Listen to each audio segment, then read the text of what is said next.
On the eve of the World Cup starting, Qatar bans beer sales. You gotta love it. Coming up here on The Jog.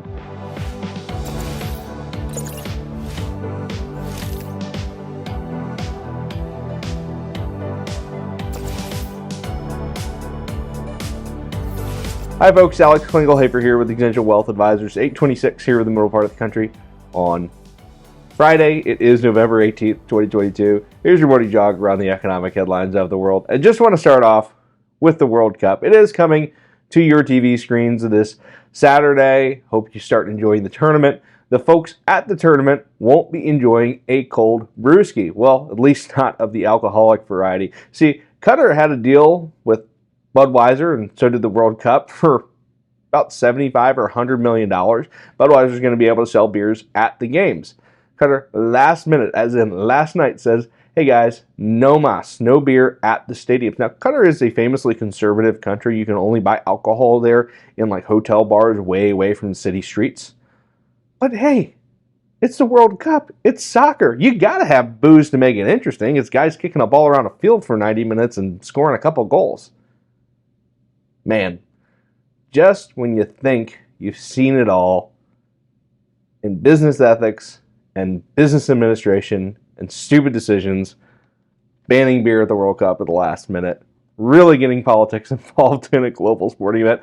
And you know what? Sepp Blatter and the rest of FIFA and UEFA and everybody involved in this decision, you deserve it.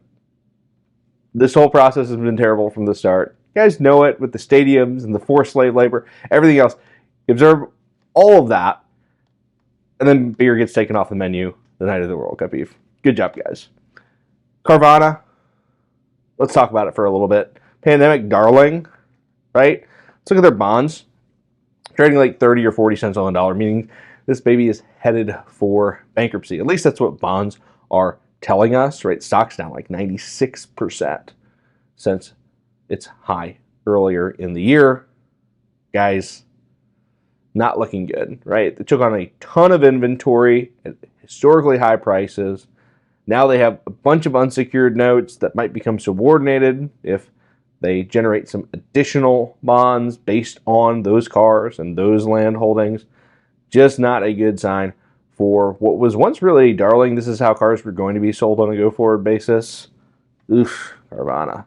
Watch out, folks. Last but not least, before we get you off to a nice weekend, hope to see you on Twitter this weekend. Looks like we will, right? There were all these jokes last night about Twitter bombing because Elon Musk is letting go of just about all of the employees of the company. There have been rumors that there are less than 1,000 Twitter employees left. A month ago, there were 7,500.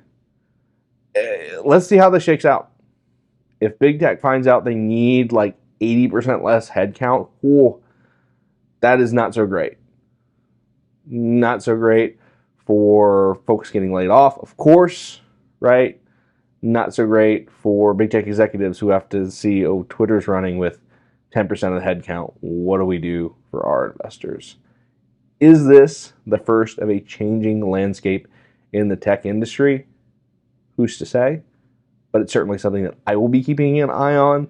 Certainly all of these employees, I'm sure, are very well qualified and will find nice homes in the future. If you want some additional info throughout the week, feel free to find me on the internet. I'm out there. Until then, you and your family have a really good rest of your weekend.